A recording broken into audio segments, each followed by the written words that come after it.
Et c'est l'heure d'aller plus loin avec vous, Louis Amar. Comme chaque matin, 6h40, on va plus loin. On l'a appris cette nuit, les États-Unis réfléchissent à boycotter les Jeux Olympiques d'hiver de Pékin en 2022. Oui, si je vous dis sport, boycott et 2022, normalement vous me répondez Qatar. On en a parlé ici même la semaine dernière. Mais cette fois, il n'est pas question d'une Coupe du Monde de foot, mais de JO d'hiver. Il n'est donc pas question de Doha, mais de Pékin, où la compétition débutera dans moins d'un an maintenant, en février 2022. Le porte-parole du département d'État américain, l'équivalent du ministère des Affaires étrangères, a dit hier vouloir lancer une consultation avec les alliés des États-Unis pour sécher l'événement, en cause bien sûr les droits de l'homme en Chine, mais aussi les tensions nombreuses entre les deux pays. Des tensions que l'arrivée au pouvoir de Joe Biden n'a clairement pas calmées. Pour s'en convaincre, écoutez ce que disait il y a 15 jours au Congrès l'homme fort de la diplomatie américaine et bras droit du président Anthony Blinken. Les actes et l'attitude de Pékin représentent une menace pour la sécurité, la prospérité et les valeurs des États-Unis.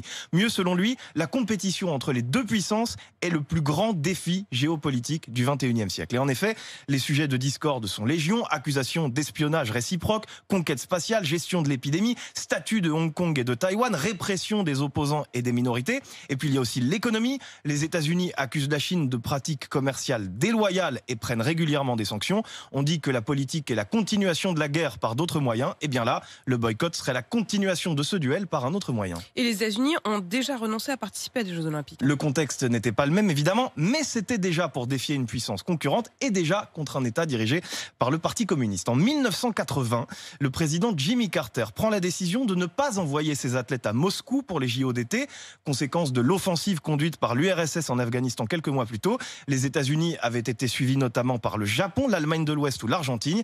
Et puis 4 ans plus tard, en représailles, la délégation soviétique ne s'était pas rendue aux Jeux de Los Angeles.